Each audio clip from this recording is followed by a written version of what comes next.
अस्सलाम वालेकुम, good morning. सुबह के आगाज़ के साथ ही जिस तरह सियासी सूरत हाल रोज़ बरोज़ बदल रही है, अब बहुत कुछ क्लियर हो चुका है।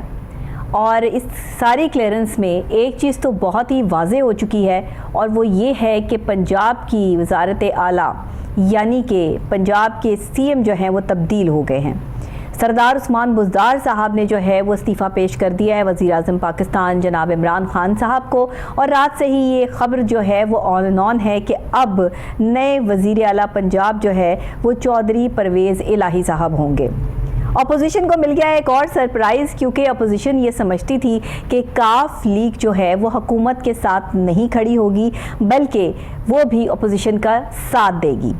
और ये राब्ते, मामलात, मिलना जुलना, शहबाज शरीफ साहब की जो है वो चौधरी साहब से मुलाकातें, बातें, बैठकें, ये सब चीज़ें जो है वो ये साबित कर रही थी कि अपोजिशन जो है वो हुकूमत को एक बड़ा सरप्राइज़ देंगी।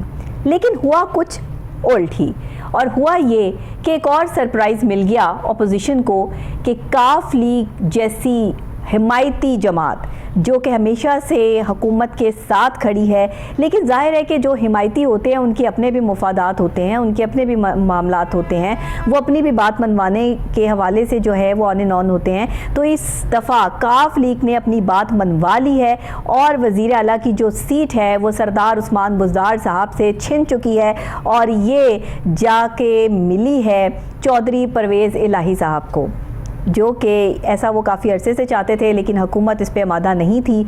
और वज़ीर आज़म जनाब इमरान खान साहब ने साफ़ और वाज़े अल्फाज में ये कह दिया था कि बुज़दार को कोई नहीं हिला सकता, कोई नहीं हटा सकता, वो आखिरी दम तक वज़ीर आला हैं जब तक मैं वज़ीर आज़म हूँ।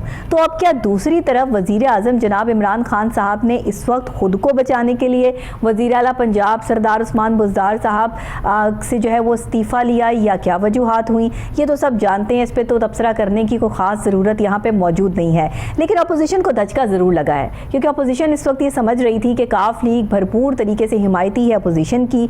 नून लीग के साथ शहबाज शरीफ साहब की जो मुलाकातें थी, हमजा शहबाज साहब की मुलाकातें थी तरीन ग्रुप के साथ, ये सब ये साबित कर रही थी कि किसी न किसी तरीके से जो है वो हुकूमत को गिराया जाए, वज़ीर आज़म पाकिस्तान जनाब इमरान खान साहब के ख़िलाफ़ जो है जो तहरीक अदम एतमाद है वो लाई जाए भरपूर तरीके से। क्योंकि 9 वोटों का फ़र्क आ रहा था और उसके बाद कुछ 7 वोटों का जो है वो फ़र्क आ रहा था अपोजिशन के पास, लेकिन अभी तक जो असम्बली का इजलास है वो जुमेरात तक मुलतवी कर दिया गया है, और फिर देखा यह जाएगा कि जब असम्बली का इजलास दोबारा से होगा कि अपोजिशन कामयाब होती है या नहीं होती। लेकिन अभी तक तो जो फैसले सामने आ रहे हैं उसमें हुकूमत इस वक्त लीड कर रही है। वज़ीर आज़म पाकिस्तान जनाब इमरान खान साहब ने जितना बड़ा जलसा किया, जितनी अवाम और जम्मे गफ़ीर इकट्ठा किया, उससे भी ये साबित हुआ कि अवाम के दिलों में भी जो है वो बसते हैं, और साथ ही जो उनके हिमायती हैं, जो उनके साथ पार्टीज़ चल रही हैं, वो बेशक अपने मुफाद की खातिर चल रही हैं या जो भी है। बहरहाल जो पंजाब की वज़ारत आला है, जिस सीट पर बैठने के लिए हर शख्स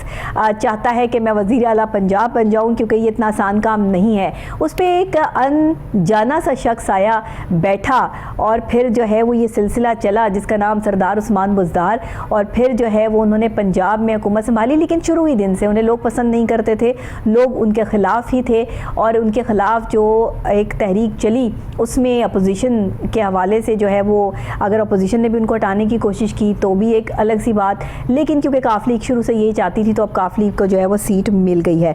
बहरहाल जी हुकूमत की जानिब से हिमायत का दावा, काफ लीग का मौक़िफ़ भी सामने आ गया, और हुकूमती दावे धरे के धरे रह गए ऐसा तो हम नहीं कह सकते, क्योंकि अभी जो है वो सूरत हाल फिर अप्स एंड डाउन है। अभी जो है वो सूरत हाल आगे जाके मज़ीद क्लियर होने वाली है। मामला तय पा चुके हैं ऐसा कहना है यहाँ पर वज़ीर ममलिकत वज़ीर इत्तलात फ़ारूक हबीब का।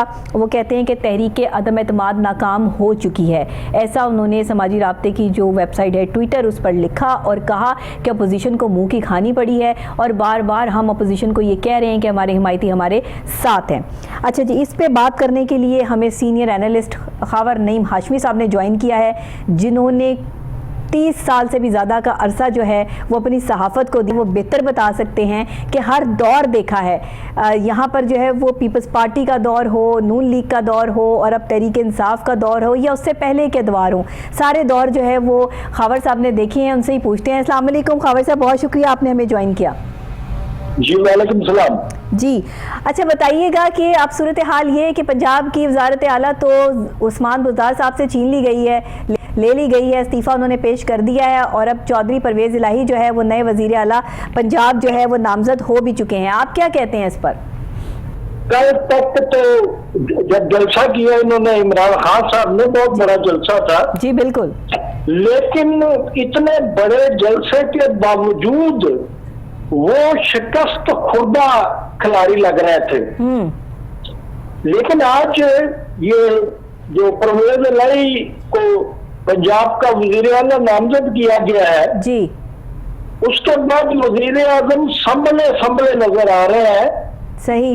और लग रहा है कि नंबर गेम भी तब्दील हो रही है। जी सही। लेकिन सूरत हाल ये है जी कि परवेज इलाही की पंजाब जो 7 नशिस्तें हैं जी, उनमें से 5 मिलेंगी सही इमरान खान को, सही। और 2 आदमी जो है वो डेफिनेटली परवेज इलाही के साथ बगावत करेंगे, जिनमें तारक बशीर चीमा भी शामिल है। अच्छा। और उन्होंने आज वफाकी वजारत से भी इस्तीफा दिया है। जी बिल्कुल सही।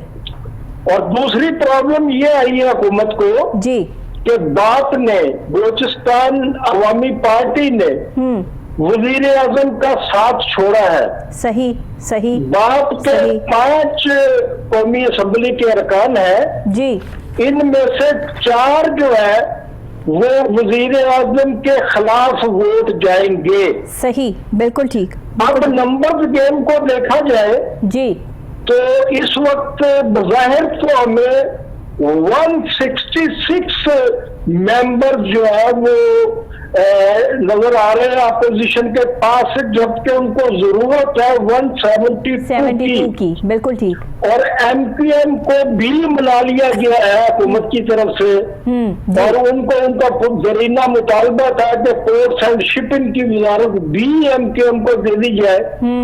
तो ये बात उनकी मान ली गई है। सही सही। अब अगर सही। कोई इन्हसार है अपोजिशन के पास तो वो ये है कि मौजूदा हालात में तरीन ग्रुप जो है वो बहुत अहमियत इख्तियार कर गया है। बिल्कुल ठीक है, बिल्कुल ठीक है। और नंबर 2 पे परवेज इलाही को आपने वजीर आला पंजाब तो नामजद कर दिया है। सही।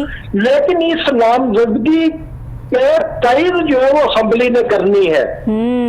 सही। तो सवाल ये पैदा होता है कि असेंबली के अंदर, पंजाब असेंबली के अंदर पाकिस्तान पीपल्स पार्टी और तरीन ग्रुप के लोग क्या परवेज इलाही को वोट देंगे? बिल्कुल ठीक। ये एक अहम सवाल है सर। यहाँ तो लेकिन सूरत जी जी कल की तरह नहीं है। आज मैं समझता हूँ कि 50-50 चांसेस दोनों तरफ है। ठीक है जी ठीक है। अच्छा ये बताइएगा कि जरदारी साहब तो शहबाज शरीफ साहब को वजीर आजम कह के पुकार रहे हैं, साथ राना सनाउल्लाह साहब को जो है वजीर दाखिला कह के मुखातिब कर रहे हैं। तो यहाँ तो अपोजिशन ने जो है वो वजारतें भी जो है वो एक दूसरे के नाम लिख दी हैं। शहबाज शरीफ साहब तो वजीर आजम बन भी गए हैं। तो हम ये इतनी बहस कर रहे हैं, इसका फिर क्या फायदा है कि जरदारी साहब ने खुद ही तय कर लिया सब कुछ? देखिए आज आसिफ अली जरदारी साहब ने जी अपोजिशन की जो मीटिंग हुई है जी, उसमें शहबाज शरीफ साहब को मिस्टर प्राइम मिनिस्टर कहकर मुखातिब किया है। जी वही। और आप ही बता रही है कि राना सनाउल्लाह को वजीर दाखिला के तौर पे उन्होंने कहा है। जी बिल्कुल। लेकिन ये मैं आपको बता दूं जी कि अगर इमरान खान के खिलाफ तहरीक अदम एतमाद कामयाब हो जाती है, सही सही, तो इसके साथ ही इनकी आपस में जो जुबान है इस वक्त भाइयों वाली, जी वो खत्म हो जाएगी। वो जुबान एक दूसरे के बारे में बदल जाएगी। True, very true. क्योंकि जो कहते हैं नवाज शरीफ ने कहा कि जी बिलावल भुट्टो साहब जो है वो वजीर आजम बन जाए, हम उनको पेशकश करते हैं। जी। और जरदारी साहब कह रहे हैं कि शहबाज शरीफ साहब वजीर आजम है। जी। लेकिन जब प्रैक्टिकल का टाइम आएगा इन चीजों का तो दाल जीतों में बटेगी मेरे ख्याल में। सही बात है, सही बात है सर। मेरी प्रेडिक्शंस में भी यही चीज़ें जो है वो शामिल हैं। आने वाला वक्त इसको जो है वो क्लियर करेगा कि मामलात और हालात जो है वो किस तरफ जाते हैं। लेकिन क्योंकि पाकिस्तान पीपल्स पार्टी और नून लीग हमेशा से कभी भी पंजाब की हुकूमत लाने में या वैसे जो है वो हुकूमत बनाने में एक दूसरे के साथ कभी खड़े नहीं हुए, लड़ाई हमेशा से नज़र आई है, तो यहाँ भी तजाद जो है वो नज़र आएगा। लेकिन अभी तो सिर्फ इनका एक ही मौक़िफ़ है ना कि वज़ीर आज़म को हटा दिया जाए, किसी तरह इमरान खान साहब को जो है वो हटा दिया जाए। अभी तो इस पे कायम है। वज़ीर आज़म को हटा दिया जाए, यह तो मुकाती एजेंडा है जी। और ये जब वज़ीर आज़म के खिलाफ अदम एतमाद कामयाब हो जाती है जी, तो इमरान खान दोबारा आइन के मुताबिक वज़ीर आज़म के ओहदे के लिए उम्मीदवार हो सकते हैं। जी बिल्कुल सही, बिल्कुल और सही। ये भी चांसेस है कि दोबारा अगर वज़ारत उज़्मा का इलेक्शन हो जी तो इमरान खान फिर कामयाब हो जाए। अच्छा सर, होगा तो ऐसे ही ना, सिलसिले और हालात तो यही बता रहे हैं। ये तो हमारी प्रेडिक्शंस हैं। ये तो आपने जो बात की है ये तो वाकई बहुत ज़बरदस्त प्रेडिक्शन है कि आने वाले टाइम में अगर ये हो भी जाता है तो फिर भी वज़ीर आज़म जो है वो इमरान खान साहब दोबारा से वापस आ सकते हैं। 3 महीने की गेम होती है, ये 3 महीने में जो वापस आ सकते हैं। वज़ीर आज़म ने आज जो काम किया है परवेज़ इलाही वाला जी, तो ये इसके बाद अगर कामयाब हो जाती है, वोट ऑफ नो कॉन्फिडेंस कामयाब हो जाता है जी, तो वज़ीर आज़म इस दौरान में अपने मुनहारिफीन को भी तो वापस ला सकते हैं। ये रिकॉर्ड भी जो है रद्द नहीं किया जा सकता। बिल्कुल ठीक, बिल्कुल ठीक है, बिल्कुल ठीक है। सर आप कोई लास्ट कोई प्रेडिक्शन इस पे करना चाहते हैं कि अभी हालात में बात छोड़ना चाहते हैं कि आने वाला वक्त जो है वही साबित करेगा कि वज़ीर आज़म रहेंगे या जाएंगे? अच्छा, हम यहीं पर जो है वो बात को ख़त्म करेंगे। जो हमें खबर नईम हाशमी साहब ने बताया, यही सेम प्रेडिक्शन जो है वो मैं पहले अपने यूट्यूब चैनल के लिए और दूसरे प्रोग्राम्स के लिए जो है वो कर चुकी हूँ कि आने वाले हालात में जो है वो ये सिलसिला हो सकता है कि अगर वज़ीर आज़म इमरान खान साहब चले भी जाते हैं तो भी नून लीग और पीपल्स पार्टी की आपस में इन ओहदों के लिए बनने वाली नहीं है। क्योंकि अभी तो मुत्तफिक है ना अपोजिशन इस बात पे कि वज़ीर आज़म को हटा दिया जाए। लेकिन अगर इन्होंने वज़ीर आज़म को हटा भी दिया तो भी ये एक पैनल पर इकट्ठे कभी ज़िंदगी में हो नहीं पाएंगे। ये सिलसिला जो चल रहा है ये ऊँट किसी और करवट जाकर बैठ जाएगा और फिर दोबारा से जो है वो खान साहब सर उठाएंगे और वापस आ जाएंगे। अगर गए तो तब की बात है। अव्वल तो खान साहब जो है वो पूरी उम्मीद है कि वो कहीं नहीं जा रहे हैं और पाकिस्तान तहरीक इंसाफ के जिन भी रहनुमाओं से हमारी बात हुई उन्होंने भी यही कहा कि वो कहीं नहीं जा रहे। बिलफर्ज अगर तहरीक अदम एतमाद कामयाब हो भी जाती है, चंद वोटों की जो है वो सिर्फ बात है, तो भी कुछ अरसे बाद जो है वज़ीर आज़म जनाब इमरान खान साहब वापस लौट आएंगे। ये हमारे प्रोग्राम की प्रेडिक्शन आप नोट कर लीजिए, आपको जो है वो याद रहेगी। इसी के साथ मैं ब्रेक लेती हूँ। ब्रेक के फौरी बाद जो है वो वापस आपको ज्वाइन करते हैं। मज़ीद कुछ अपडेट्स हैं, मज़ीद कुछ अहम मौज़ूआत पर बात करनी है, मेरे साथ रहिएगा।